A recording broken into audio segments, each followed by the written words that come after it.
Առողջ առավոտ սիրելի հեռուստադիտող, ինչպես գիտեք, ես եւ Բժիշկ Ամիրյանը պարբերաբար անդրադառնում ենք հանրային առողջապահական ընդգրկուն թեմաների, որոնք հետաքրքրում են մեծ զանգվածների, ունենք գիտական կտոր, որտեղ դուք այդքան հետաքրքրված չեք, որպես կանոն բուժաշխատողների համար, գիտնականների համար, եւ իհարկե առօրյա բժշկական խնդիրներ,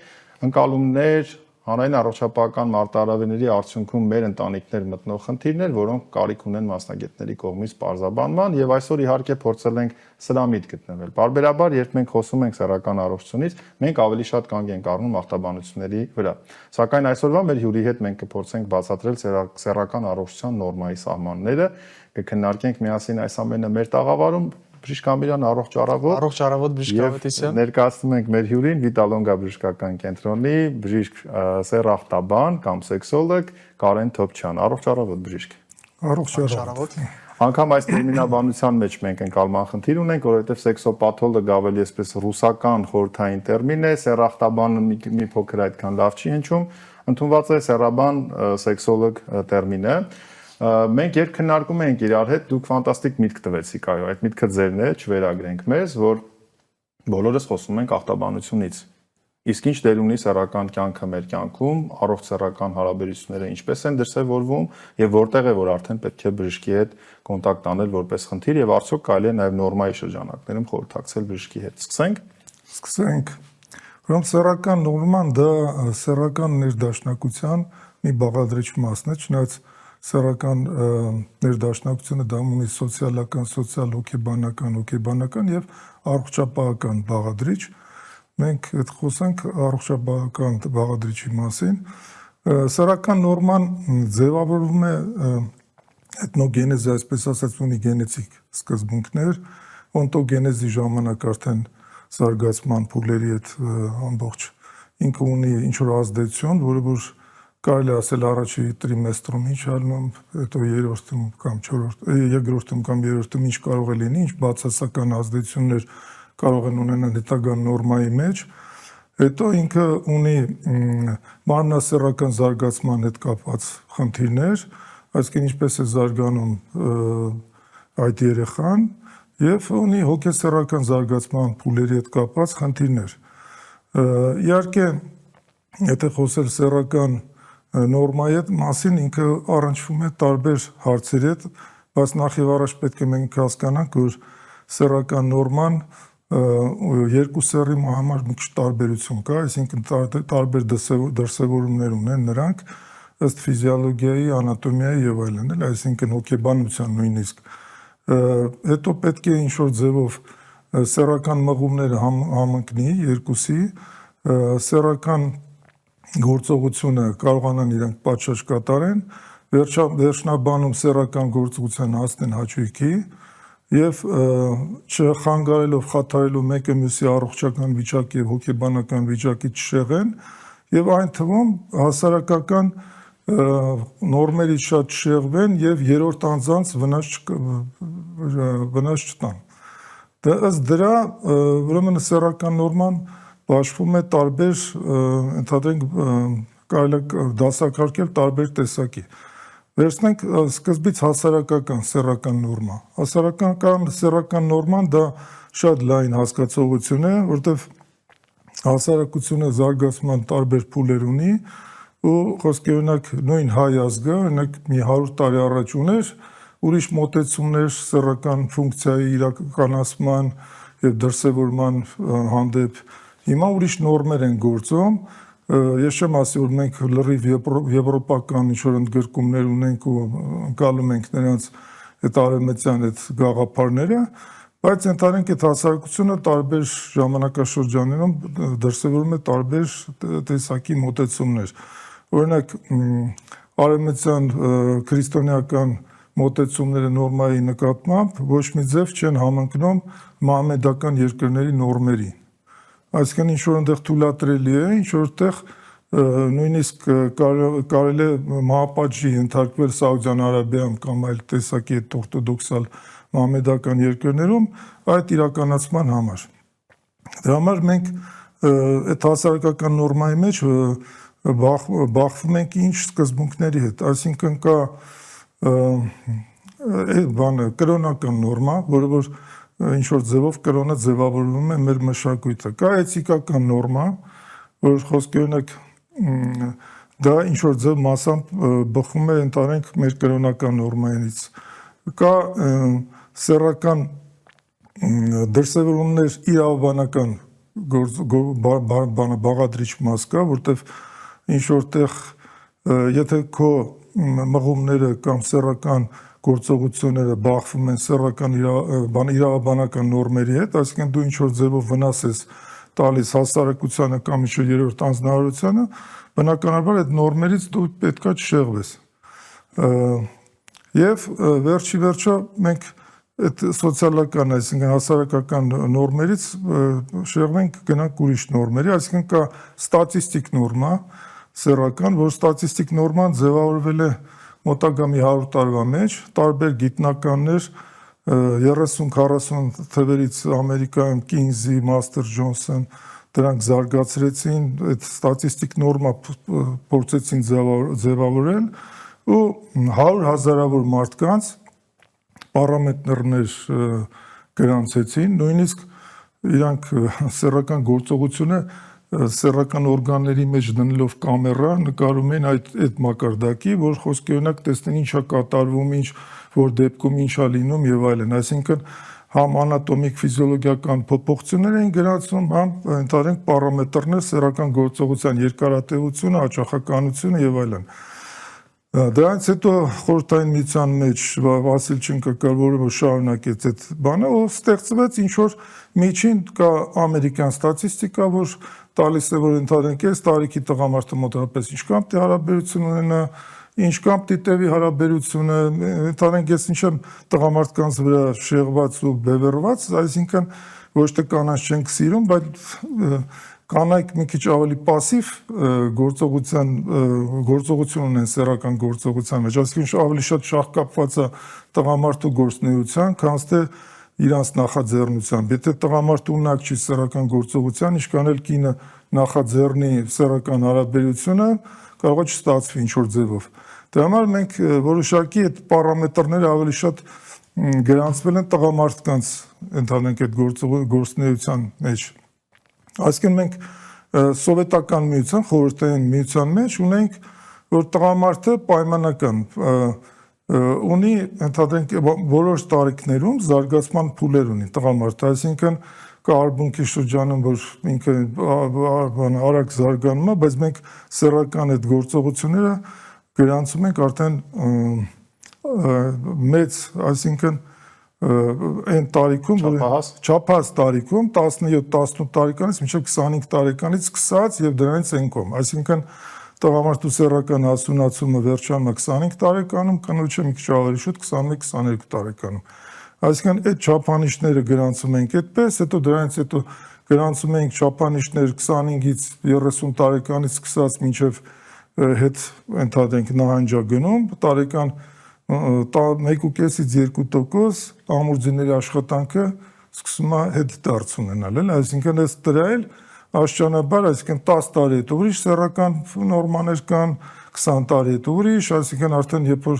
տղամարդը կլիմակտերիկ այդպեսի տարիք չունի, ինքը ունի աստիճանաբար անդրոգենային դեֆիցիտային տարիք, որը որ քիչ-քիչ բերում է ինվալյուդիայի։ Այսինքն այդ բոլոր պարամետրները նշված է ըստ տարիքների։ Հետո կա դա իհարկե շատ մեծ շահկապված է մարդու սեռական ուժգնության հետ, կա սեռական կոնստիտուցիա։ Այսինքն տղամարդն ու կինը ունեն 9 տեսակի կոնստիտուցիայի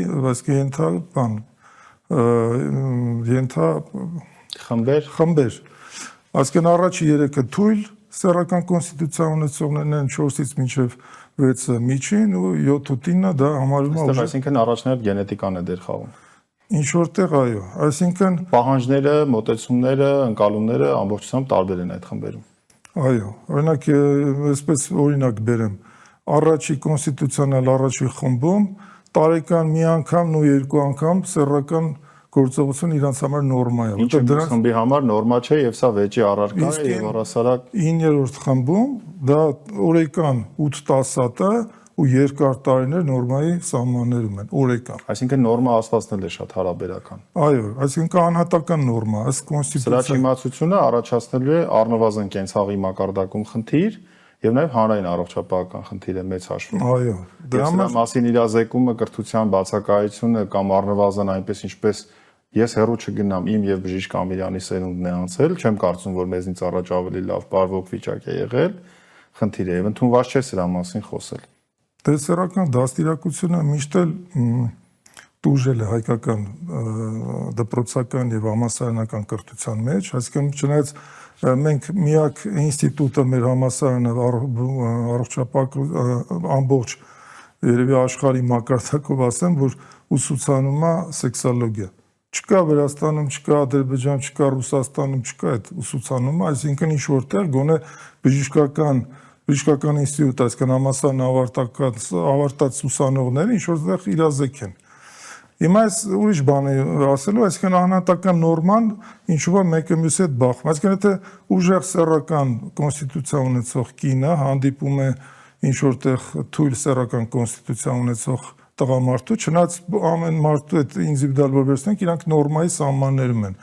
Այդտեղ առաջանում է բախում այն առումով, որ անբավարարություն ինչ որ մեկն ու մեկի կողմից, այսինքն կարող է հակառակն է լինի, այսինքն ուժեղ սեռական ընդհանրենք նորմա ունեցող տղամարդը բախվում է սառը կնոջ հետ, այսինքն ֆրիգիդ, որը որ առաջի ինչ որ գրադացիայի մեջ մտնող կին, այսինքն ինքը պահանջը բարձր է, ուզում է շատ գործողություններ ունենալ, բայց կինը մերժում է եւ ստեղծում է կոնֆլիկտը առաջացնում ընտանիքում կարող է խնդիր առաջացնել։ Դրա համար այդ ձևով ձևավորվում է զույգային նորմայա կոչվում, այսինքն զույգային նորման դա արդեն բնականաբար ինչքանով համատեղիլ են երկուսի սեռական մղումները գործողության ցուցանիշ է, հա։ Դե բոլորպես հասկանալ։ Չէ, այսինքն ամեն զույգը ունի իր նորման, այսինքն եթե մենք ունեցել ենք տարբեր դեպքեր, որ ինչ որ բաժանություն է կատարվել, այսինքն ինչ որ այդ սեռական գործողության հետ կապված բախում, ընտանեկան ներդաշնակություն, դրա հետևանքով բաժանություն ու ընդհանրենք մյուս զույգի հետ կազմման հետ ինքը խնդիրներ չի ունեցել, որտեղ խնդիրը եղել է այս զույգի զույգային նորմայի ձևավորման մեջ։ Ու դրա համար ընդհանրենք դա էլ շատ նուրբ բան, այսինքն մենք չենք կարող շատ ժամանակ տղամարդու ընդհանրենք այդ նորման բարձրացնել, այսինքն մարդը իր գլխից շատ բարձր թռնի, բայց ինչ որ ձևով կարելի է ընդհանրենք կանոնակարգել երկուսի հետ աշխատանք կատարելով ինչ որ գիտակցված կոմպրոմիսի գնալ։ Այո, գիտակցված կոմպրոմիսի գնալ ինչ որ ձևով բարձրացնելով իրան սեռականությունը, այսինքն սեքսուալությունը, ես չեմ ասում որ արեստացին, այսինքն այնպիսի պրեպարատներ տանք, որ արեստացին բնույթ կրի, որովհետև բոլոր տեսակի արեստացին պրեպարատները, որոնք որ առաջացնում են սեռական ֆունկցիայի բարձրացում, այսինքն կան բժիշկներ, որ այդ ֆոնի վրա սկսում են տեստոստերոն տալ կամ չգիտեմ ինչ-որ պրեպարատներ, որը որ ինչ որտեղ սեռական այդ լիբիդոն բան բարձրացնի, բայց դա հակադարձ կարող է էֆեկտ ունենա այն առումով, որ ընդհանրենք միառժամանակ հետո ընդհանրենք կա սինդրոմ ատմենի, գիտեք, բժշկության մեջ, այլ այսինքն եթե դու տալիս ես ինչ-որ մի բան նյութ, որը որ օրգանիզմը պետք է արտադրի, միառժամանակ հետո այդ օրգանիզմը սկսում է չարտադրել, այսինքն այդ տեսանկյունից հենց դու հանում ես այդ պրեպարատը, մարդը ընկնում է ավելի վատ իրավիճակում։ Դրա համար կարելի է ինչ-որ եմ ասում կանոնավորել, բայց в общем այդ հասկանալով, թե ինչքանով մենք կարող ենք վնաս տալ կամ օգուտ։ Բժիշկ Թոփչյան, ես եւ բժիշկ Ամիրյանը բազմաթիվ հարցեր ունենք, բայց չենք ուզում ձեզ ընդհատել, որովհետեւ ըստ էության ընթացքում սկսում եք պատասխանել մեր հարցերին։ Ամեն դեպքում գիտեք ինչ մշակույթ եմ ուզում հասկանանք մենք։ Նորմալ է, որ մինչև ամուսնությունը, գիտեմ որ նորմալ է, զույգերը կամ պլանավորումը լինի սեքսոլոգի ներգրավմամբ եւ երբ է պետք ոչ պաթոլոգիայի դեպքում դիմել սեքսոլոգի, որ տարիքից սկսած, ես կուզեի, որ մենք շատ նուրբ, չեմ ուզում, որ մեր հանրության շրջանում նորից այս խնդրի շուրջ քննարկումը բերի հակադարձ էֆեկտի, բայց հասկանանք ինչքանով է սա կարևոր գրագիտության, ընդհանուր մարդկային գրագիտության մեջ, որպես անհատ հաջողության ճանապարհին, ճիշտ ընտանիք կազմելու ինքնաիրացման ճանապարհին, ինչքանով է կարևոր մարդը ինքը իրեն բացահայտի եւ դա նաեւ չամաչի ում հետ քննարկի, սեքսոլոգի հետ քննարկի, հասկանում եք, չէ՞, ինչ լայն էլի սոցիալական բաղադրիչով հարց եմ տալիս։ Իհարկե սեքսոլոգի հետ, կա սեքսոլոգիան լինում է բժշկական եւ ոչ բժշկական, այսինքն որոշակի հոգեբաններ են սեքսոլոգ, բայց իրանք չունեն բժշկական միջամտություններ կամ դեղորայք նշանակելու։ Դրա համար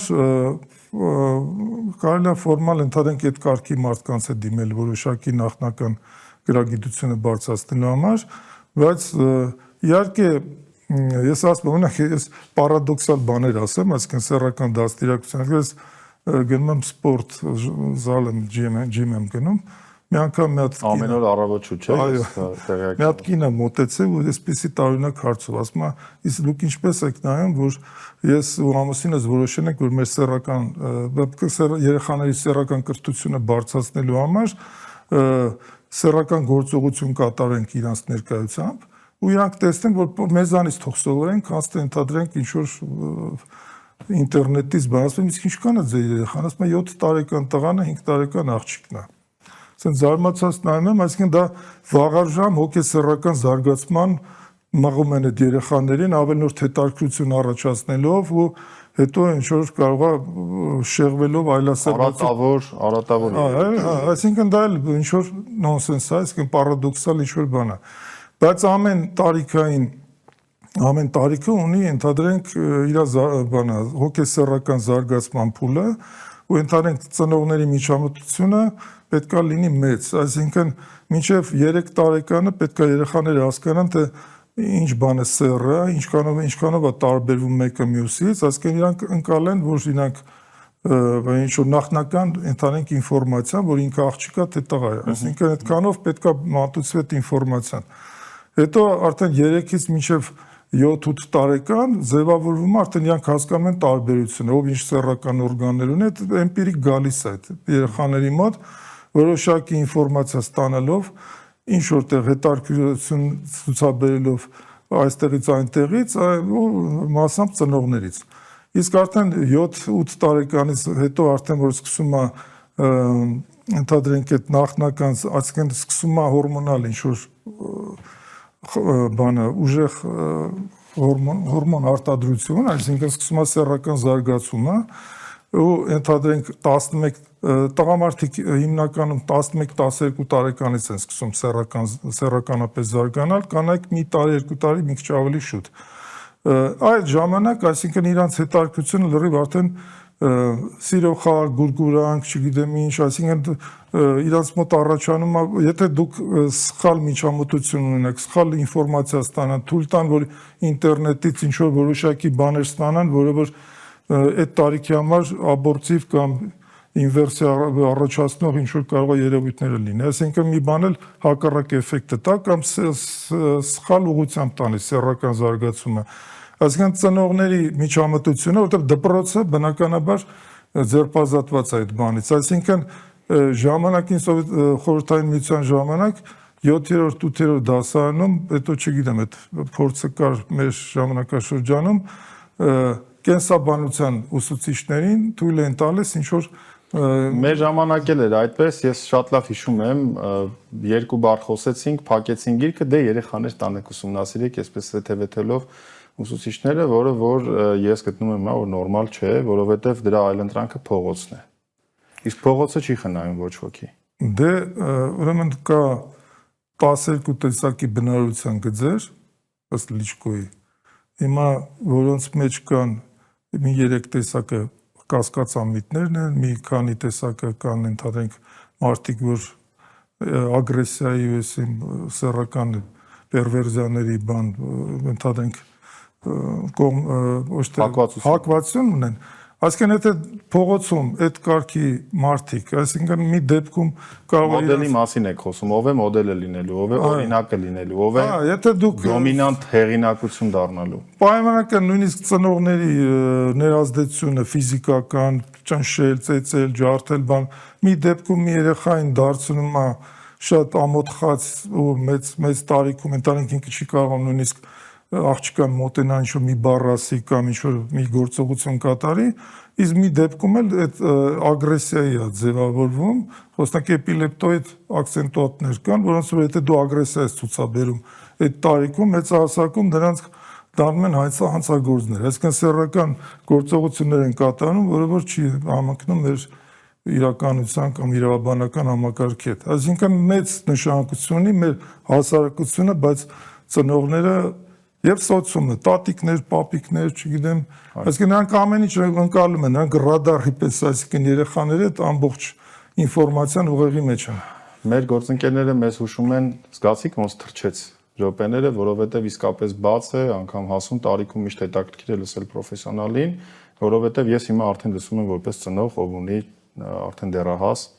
ում հետ պետք է աշխատանք կատարել եւ ինձ բռնում եմ ինչքանով եմ ես դա անում, չեմ անում կամ ինչպես պետք է անեմ, նուրբ է, բարդ է եւ կարծում եմ էկրանից այն կողմ նստած հեռուստադիտողը նույնպես սա համարում է արդի հարց։ Բժիշկ Թոփչյան, ես եւ բժիշկ Ամիրյանը ձեր թույլտվությամբ խնդրենք, որ 2-3 ակցենտավորում անեք կարևոր կետերին, մեր զրույցը ամփոփենք, որովհետեւ մեր եթերաժամը մոտենում է ավարտին։ 3 կարևոր մեսիջ, մեկը բուժաշխատողների համար ենթադրենք, մեր գործընկերների, մեկը պացիենտների, մյուսը հենց ծնողների։ Այսպես եմ առաջարկում ես։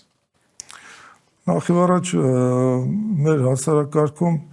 այնպես է ստացվում, որ այսինքն բոլոր մասնագետները ամենջով զբաղված են։ Դուք ձեր որպես նյարդաբան գիտեք, այսինքն շատ թերապևտներ, ընտանեկան բժիշկներ եւ այլ նույնիսկ ներսում կատարող մարդիկ փորձում են նյարդաբանական բուժում հասկացնել։ Այսինքն նույնն է կատարվում է մեր ոլորտում։ Ես շատ ժամանակ տեսել եմ, որ նույնիսկ դեղատուն ես մտնում ինչ-որ մի բան գնես ու մեկը ինչ-որ մի հատ եթե տղամարդ է լինում, ընտանենք այդ վաճառողը մեկը մոտենում ասում է սեռական ֆունկցիայի բարձրացման համար ինչ կարող եք առաջարկել։ Այսինքն ես մարդկանց առաջարկում եմ մասնագետների դիմել, ու այդ մասնագետներն էլ ընդհանրենք շատ նեղս շրջանակ է, այսինքն այնպես չի որ կարդիոլոգը կամ չգիտեմ հոգեբուժը կարող է սեռական ֆունկցիա շտկել։ Հիմա ես չեմ ուզում մնացած մասնագետներին նեղացնել, ես էլ չէ, միտքը առողջ է, ազնիվ է կարևորը։ Երկրորդը, ասիկ ծնողների հետ կապված։ Երրորդը ծնողների, երկրորդը ես կուզեի, որ մենք մեր պացիենտներին ուղենք այլ։ Որ այդ պացիենտները, այսպես ասեմ, այսինքն մարդիկ կան, որ մի հատ թեթև, մի հատ ինչ-որ խնդիր են ունում, մի անգամից վազում են բժիշկի, կապ չունի ինչ հարցեր կան, նույնիսկ շտապ օգնության վրա աշխատող այդ մարդիկ գիտեն, որ գլխացավի համար դիմողներ կա, ու մարդ կա, որ բարդ խնդիրներով չի դիմում բժիշկի։ Նույնն էլ մեր սեքսոլոգիայի մեջ, այսինքն մարդիկ կան, որ տարիներով, ես օրինակ բերեմ, որ ես հանդիպել եմ վիրգոգամիկ ամուսնություն, այսինքն մարդիկ, որ ախրկալակից 13 տարի ամուսնացած են եղել, սեռական գործողություն չեն կարողացել անել, ոչ ծնողներին են ասել, ոչ մեկին դիմել են միայն երեխա չունենալու պատճառով, այդտեղ բացվել է այդ հարցը, հետո բերել են մեր մոտ, որտեղ այսինքն 13 տարի իրանք ամուսնացած վիճակով սեռական գործողություն ու ամաչել են բժիշկի դիմեն։ Այսինքն ես առաջարկում եմ մարդկանց ոչ թե առաջի թեթև հարցերից դիմել բժիշկի, բայց արդեն եթե ունեք խնդիրներ, զգում եք, որ ձեր ընտանեկան անդորը ինչ-որ ձևով խախտվում է ու առաջանում է այնպիսի հարցեր, որ հետագայում կարող է ձևավորվի ուրիշ հարցերի, այսինքն ամուսնալուծության եւ դիմեք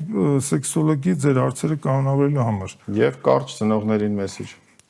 Ծնողներին մեսիջ, այսինքն դուք մի բացու թողարեք ձեր սեռական